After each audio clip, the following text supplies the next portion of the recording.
रेगिस्तान की तपती रेत में भटकती एक लड़की को अचानक कुछ ऐसा मिलता है जो उसकी जिंदगी को हमेशा के लिए बदल देने वाला था। वह जमीन में दबी उस चमकती चीज को निकालती है और हैरान रह जाती है, क्योंकि वो कोई आम चीज नहीं बल्कि एक जादुई चिराग था। लेकिन उसे मजाक समझकर वो गुस्से में चिराग को दूर फेंक देती है। अगले ही पल वो चिराग हवा में घूमकर वापस उसके पैरों के पास आ गिरता है। लड़की घबरा जाती है, ठोकर खाती है और गिर पड़ती है। अब के बार वो गुस्से में चिराग उठाती है और चिल्लाती है, कौन है जो मेरे साथ ये मजाक कर रहा है। तभी चिराग कांपने लगता है और उसमें से आती हैं कुछ रहस्यमयी आवाजें। उसे अपने सामने एक धुंधला अतीत दिखाई देता है, जहां उसकी ही शक्ल की एक और लड़की उसी चिराग को थामे खड़ी है। अचानक आसमान काला पड़ जाता है और रेगिस्तान में उठता है एक भयंकर तूफान। चिराग फट पड़ता है और उसमें से निकलता है लंबे बालों वाला एक जिन। लड़की डरते हुए अपने बालों का कांटा निकालती है और उसकी ओर तान देती है, लेकिन जिन पल भर में उसके पीछे आ जाता है। उसकी खुशबू सूंघता है और मुस्कुराकर कहता है, तो आखिरकार तुम मिल गई। 988 साल बाद। सदियों तक चिराग में कैद रहने की वजह से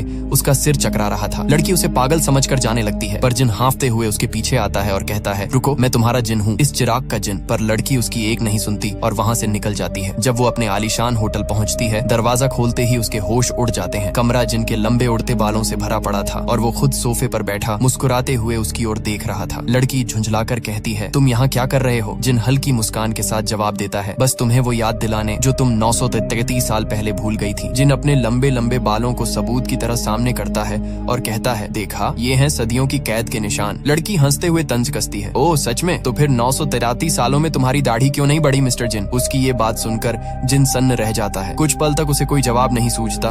फिर बात बदलते हुए कहता है, तुम नहीं जानती मैंने वो 933 साल कैसे गुजारे। हर पल, हर सांस, बस उसी दिन का इंतजार था जब ये चिराग फिर से खुलेगा। तभी दृश्य बदलता है और हमें जिनका अतीत दिखाया जाता है। वो अंधेरे में कैद था, चिराग के भीतर, अकेला, गुस्से और बदले की आग में जलता हुआ। वो हर दिन उस लड़की को कोसता जिसने उसे हमेशा के लिए बंद कर दिया था, लेकिन बदला लेने की उसकी प्यास ने उसे चतुर बना दिया। उसने अपने एक रहस्यमयी पालतू को इंसान का रूप देकर बाहरी दुनिया में भेजा ताकि वो उसे हर खबर देता रहे। दृश्य फिर से वर्तमान में लौटता है। जिन अब उस लड़की को अपनी दर्द भरी कहानी सुना रहा था। उसकी आवाज भारी और थकी हुई थी, जैसे हर शब्द में सदियों का बोझ हो। लेकिन जब वो मुड़कर देखता है तो उसकी आंखें फैल जाती हैं। वो लड़की उसके लंबे बालों को चादर की तरह ओढ़े आराम से सो रही थी। जिनका चेहरा लाल पड़ जाता है, गुस्से में उसकी आंखें चमक उठती हैं। तुम मेरी कहानी सुनने की बजाय सो गई, वो गरजता है और एक झटके में फिर से चिराग के अंदर समा जाता है। लेकिन लड़की सच में नहीं सोई थी। उसकी आंखें धीरे से खुलती हैं, होंठों पर हल्की मुस्कान उभरती है। वो उठती है, चुपचाप उस चिराग को अपने हाथों में उठाती है और फुसफुसाती है, तो ये है वो राज जो तू छिपा रहा था। लड़की चिराग को अपने हाथों में थाम कर धीरे से फुसफुसाती है, अब बाहर आओ, अधूरी कहानी सुनाओ। जिन दोबारा धुएं के बादल में बदलकर बाहर आता है। उसकी आंखों में अब थकावट नहीं बल्कि एक रहस्यमय चमक थी। वो गहरी आवाज में कहता है, मेरी कहानी अभी खत्म नहीं हुई थी। वो आगे बताता है, सदियों पहले मैंने एक कसम खाई थी, अगर मेरा अगला मालिक एक नेक इंसान निकला तो मैं खुद को तबाह कर लूंगा, लेकिन अगर वो मुझे बुराई के रास्ते पर ले गया तो मैं हमेशा के लिए आजाद हो जाऊंगा। वो ठंडी हंसी हंसते हुए जोड़ता है, अब तुम समझ रही हो ना, मुझे बस तुम्हारी एक गलत इच्छा चाहिए और मैं आजाद हो जाऊंगा। लड़की उसे घूरती है मगर जवाब नहीं देती। तभी सड़क पर अचानक एक तेज रफ्तार मोटर बाइक उसकी आंखों के सामने से गुजरती है। जिन चौंक जाता है, उसे ऐसा कुछ सदियों से नहीं देखा था। पर लड़की की आंखों में अब एक शरारती चमक आ चुकी थी। कुछ देर बाद वो अपनी सहेलियों के साथ बाजार में घूम रही होती है और जिन भी उसके आसपास मंडरा रहा होता है। लड़की हंसते हुए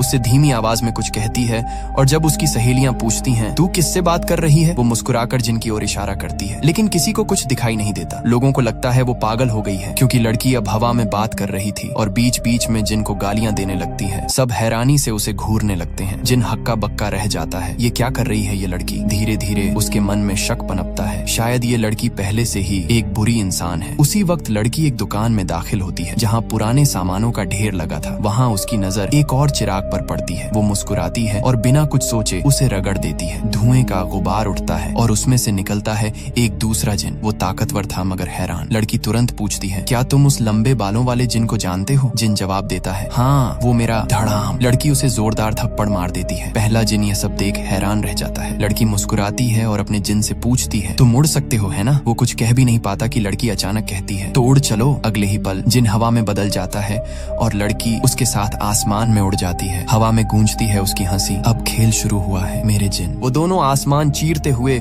पूरे शहर के ऊपर से उड़ते हैं। नीचे लाखों रोशनी चमक रही थी, जैसे सितारे जमीन पर उतर आए हों। कुछ ही देर में वो एक बहुत ऊंची इमारत की छत पर पहुंचते हैं। तेज हवा उसके बालों को उड़ा रही थी और नीचे का नजारा देखकर लड़की के चेहरे पर सच्ची खुशी झलक रही थी। लेकिन अगले ही पल उस खुशी की जगह एक डरावनी मुस्कान ले लेती है। वो जिन की ओर मुड़ती है और धीमी आवाज में कहती है, जानते हो, मैं इस पल का, इस जगह का इंतजार कर रही थी। सही वक्त, सही ऊंचाई, अपनी असलियत दिखाने के लिए। जिन कुछ समझ पाता उससे पहले ही वो लड़की मुस्कुराते हुए उसके सीने पर हाथ रखती है और उसे नीचे धक्का दे देती है। जिन चीखते हुए हवा में गिरता चला जाता है और शहर की रोशनी उसके चारों ओर धुंधली पड़ जाती है। ऊपर इमारत की छत पर खड़ी लड़की बस मुस्कुरा रही थी। उसकी आंखों में एक पागलपन था, एक अजीब सा आनंद। लेकिन जिन इतनी आसानी से मरने वाला नहीं था। वो हवा में खुद को संभालता है और पल भर में फिर से उसके सामने आ खड़ा होता है, गुस्से से कांपता हुआ। वो उसकी गर्दन पकड़ लेता है और दहाड़ता है, तू आखिर है कौन? लड़की उसके चेहरे की तरफ देखती है और मुस्कुराते हुए कहती है, मुझे मारने से पहले क्या मैं तुम्हें मारने की कोशिश कर सकती हूँ? उसके होठों पर वही पागलपन भरी मुस्कान थी। जिन कुछ पल के लिए उसे देखता रह जाता है। वो समझ नहीं पाता कि ये लड़की इंसान है या कोई और दानव। वो जिसे बुरा बनाना चाहता था वो तो पहले से ही उससे कहीं ज्यादा खतरनाक निकली। गुस्से में जिन चीखता है और हवा में गायब हो जाता है। लेकिन लड़की पीछे से चिल्लाती है, वापस आओ, खेल अभी खत्म नहीं हुआ। जिन फिर लौट आता है। उसकी आंखें अब आग की तरह जल रही थी। वो दोबारा उसका गला पकड़कर गरजता है, 931 साल से मैं तेरे जाल में फंसा हुआ हूँ। लड़की अब खुलकर हंसने लगती है। उसकी हंसी आसमान तक गूंज उठती है। वो कहती है, अगर यही तुम्हारा प्लान है तो मुझे 3 इच्छाओं की जरूरत नहीं। मुझे तो बस तुम्हें गिरते देखना अच्छा लगता है। वो अपनी आंखों में चमक के साथ जोड़ती है, चलो फिर से नीचे गिरो, क्योंकि इस खेल में मजा आना शुरू हो गया है। जिन गुस्से में दहाड़ उठता है और चारों ओर हवा की तेज लहरें उठने लगती हैं। अब ये खेल सिर्फ इच्छाओं का नहीं रहा, ये था बदले और पागलपन की टक्कर। लेकिन सवाल अब भी बाकी था, क्या ये पागल लड़की इस बार भी जिन को मात दे पाएगी या फिर जिन की 933 साल की नफरत आखिरकार अपनी जीत देखेगी? और इसी के साथ एपिसोड 1 समाप्त हो जाता है, जिसके बाद एपिसोड 2 में हमें दिखाया जाता है कि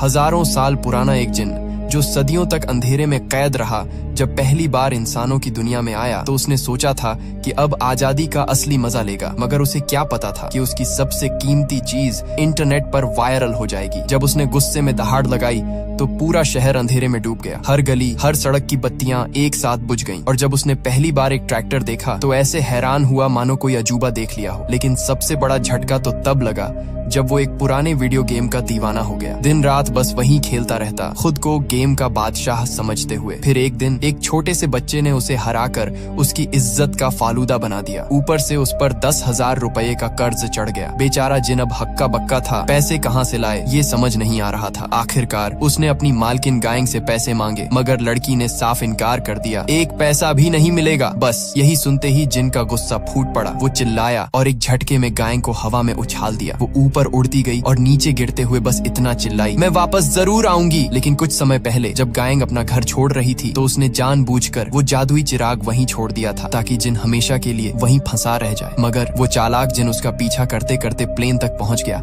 और उसके साथ सीधा कोरिया तक आ पहुंचा। वहाँ की बुजुर्ग औरतें जब उस हैंडसम जिन को देखती हैं तो उनके चेहरे खिल उठते हैं। उन्हें लगता है कि गायंग को आखिरकार एक बॉयफ्रेंड मिल गया है। लेकिन गायंग का तो खून खौल उठता है। वो गुस्से में उसे मारने ही वाली थी कि तभी उसकी दादी वहाँ आ जाती है। दादी को जिन दिखाई नहीं देता। उन्हें लगता है गायंग फिर से हवा में बात कर रही है और डरते हुए कहती हैं, लगता है उसकी पुरानी बीमारी फिर लौट आई है। गायंग को अचानक अपनी दादी की वो बात याद आ गई, जब भी गुस्सा आए घड़ी की टिक टिक सुनो, दिल अपने आप शांत हो जाएगा। बचपन में गायंग को बहुत ज्यादा गुस्सा आता था। वो दूसरों की भावनाएं समझ ही नहीं पाती थी। न उसे खुशी महसूस होती थी न दुख, बस एक अजीब सी खालीपन। माँ बाप ने उसे राक्षस समझकर दादी के पास छोड़ दिया था। कहते थे ये बच्ची अलग है, बहुत अलग। लेकिन दादी ने कभी उसे अकेला नहीं छोड़ा। एक बार गुस्से में गायंग ने खुद अपनी दादी का गला दबा दिया था। वो पल उसकी जिंदगी का सबसे अंधेरा था। पर दादी ने गुस्सा नहीं किया। उन्होंने बस इतना कहा, देखो जितना दर्द तुम्हें हो रहा है उतना ही दर्द मुझे भी हो रहा है। वो लम्हा गायंग के दिल में हमेशा के लिए ठहर गया। पहली बार उसने किसी और का दर्द महसूस किया और उसी पल उसकी आंखों से आंसू निकल पड़े। धीरे धीरे दादी के प्यार और सिखावन ने उसे बदल दिया। वो पहले जैसी नहीं रही, लेकिन दादी की सख्ती ने उसके अंदर एक चिढ़, एक विद्रोह भी जगा दिया था। एक दिन उसने गुस्से और उदासी के बीच दादी से पूछा, दादी मैं आपसे दूर कैसे जा सकती हूँ? दादी दादी मुस्कुराई और बोली, बहुत आसान है बेटा, खूब पढ़ाई करो, यूनिवर्सिटी में पहला स्थान लाओ, फिर तुम आजाद हो जाओगी। गायंग ने दिन रात एक कर दिया, पढ़ाई में अपना पूरा दिल लगा दिया और आखिरकार हर बार फर्स्ट आई। लेकिन जब यूनिवर्सिटी खत्म हुई तो सबको हैरानी तब हुई जब उसने ऑफिस की नौकरी छोड़कर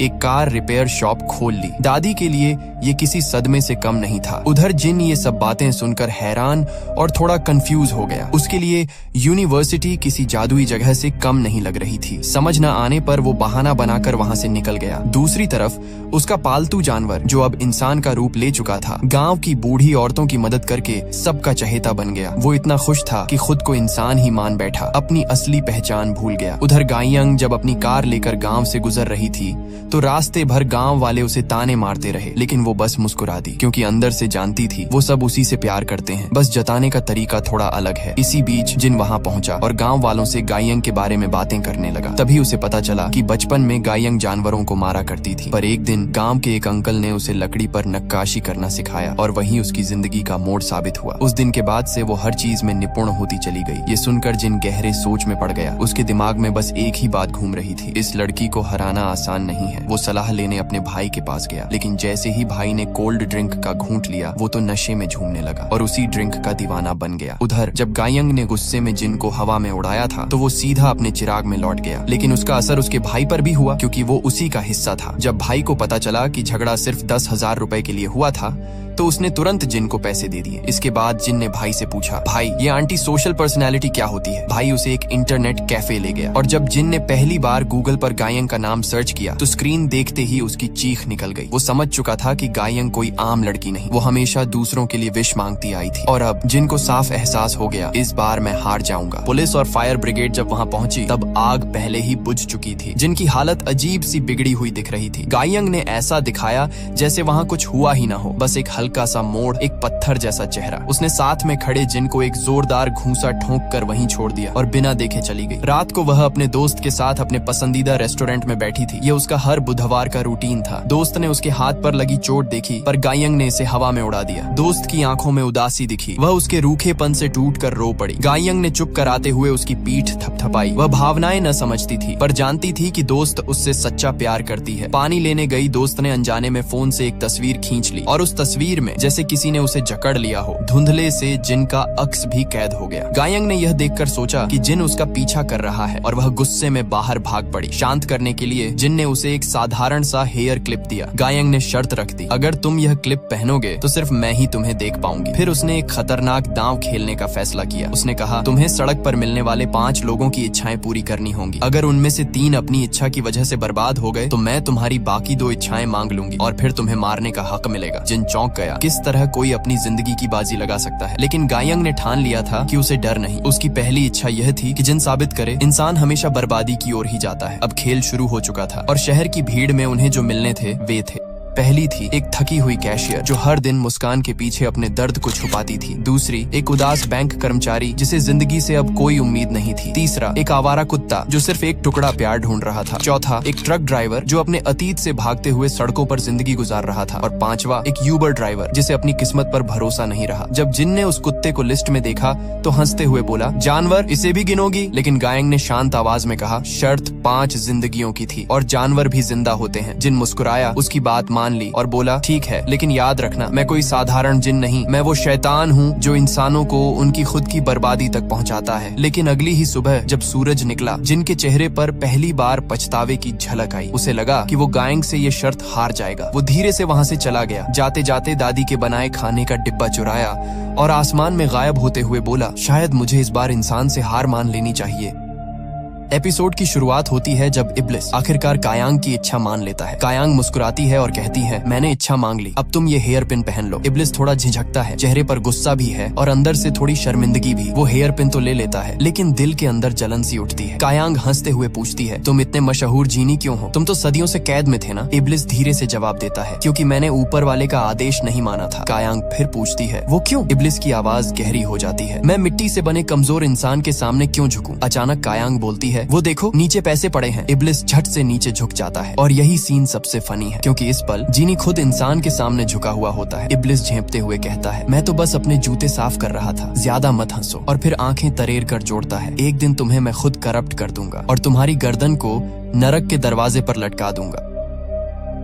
फिर हम देखते हैं आसमान में उड़ते हुए कालीन पर इब्लिस मजे से खाना खा रहा होता है। अचानक 2 फाइटर जेट्स उसकी तरफ आते हैं। उन्हें लगता है कि ये किसी देश की मिसाइल है। वो इब्लिस पर लॉक करने की तैयारी करते हैं। इब्लिस हैरान, ये क्या हो रहा है? जेट्स करीब आते जाते हैं और ये खबर पूरे देश में फैल जाती है। आसमान में कोई रहस्यमयी वस्तु उड़ रही है। जब इब्लिस आखिरकार कायांग से मिलता है वो गुस्से से फट पड़ती है, तुम होश में तो हो? पूरे देश को तुमने हिला दिया है, अब ये सब कैसे ठीक करोगे? कायांग गुस्से में इब्लिस की तरफ देखती है और कहती है, तुम्हारी उस हरकत की वजह से 2 देशों के बीच जंग छिड़ सकती थी। तुम्हें जरा भी होश नहीं है कि तुम क्या कर रहे हो? इब्लिस कुछ नहीं कहता, बस नीचे नजर झुका लेता है। इतने में वहाँ सईद आ जाता है। वो कायांग के गैराज में नौकरी मांगने आता है। कायांग उसे गौर से देखती है और जैसे ही इब्लिस और सईद की आंखें मिलती हैं, वो सब समझ जाती है। अच्छा, तो इसे तुमने भेजा है मुझ पर नजर रखने के लिए? कायांग चिल्लाती है, भागो यहाँ से, दोनों के दोनों। सईद घबराकर बाहर भाग जाता है और इब्लिस वहीं खड़ा रहता है, कुछ बोले बिना। सीन धीरे धीरे बदलता है। अब हम देखते हैं इब्लिस अतीत में चला गया है। वो ये जानना चाहता है कि कायांग हमेशा इंसानों के लिए इच्छाएं क्यों मांगती है, वो अपने लिए कुछ क्यों नहीं चाहती। वो कोरिया के पुराने दौर जोसियन एरा में पहुंचता है। चारों तरफ पुराने महल,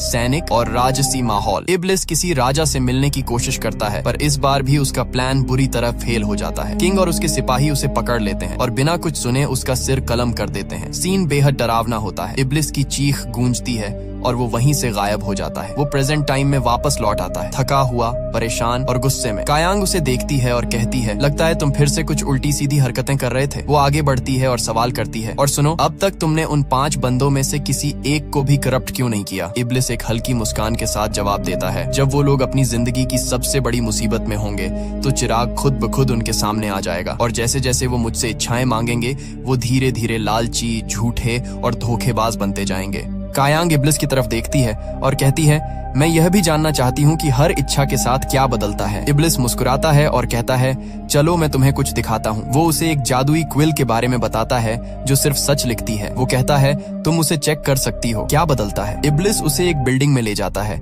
और कहता है, जब इस बिल्डिंग का मालिक आए तो उसके विंग से एक फेदर निकाल लेना, लेकिन याद रखना वो कोई आम इंसान नहीं है। इतना कहकर इब्लिस अचानक कायांग को बिल्डिंग की छत से धक्का दे देता है। कायांग नीचे गिरने लगती है, लेकिन तभी बिल्डिंग का मालिक एलजेल आकर उसे पकड़ लेता है। कायांग किसी तरह उसका एक फेदर चुरा लेती है और वहाँ से भाग जाती है, लेकिन हमें पता चलता है कि वो बिल्डिंग का मालिक कोई और नहीं बल्कि इब्लिस का भाई एलजेल है। एलजेल और इब्लिस के बीच रिश्ते बहुत खराब हैं। एलजेल को अपने भाई से नफरत है और वो अक्सर रेगिस्तान में जाकर उसके चिराग पर मिट्टी डाल देता था ताकि इब्लिस हमेशा के लिए कैद रहे, लेकिन अब इब्लिस भी गुस्से में आकर उसकी पूरी बिल्डिंग तबाह कर देता है। इसके बाद कायांग उस फेदर को टेस्ट करती है। वो लिखती है कि मैं अपनी दादी के लिए एक बोझ हूँ, लेकिन फेदर अपने आप चमकने लगता है और उस लाइन को सुधार देता है कि तुम अपनी दादी की ताकत हो। यह देखकर कायांग की आंखों में आंसू आ जाते हैं और वो बहुत इमोशनल हो जाती है। अब सीन बदलता है और हम देखते हैं वही लड़की जिसे उसकी जॉब पर हमेशा बॉस बुली करती थी। वो सुपरमार्केट में अकेली बैठी होती है, तभी उसके सामने एक जादुई चिराग आता है। वो डरते हुए पूछती है, कौन है वहाँ? तभी इब्लिस प्रकट होता है और कहता है,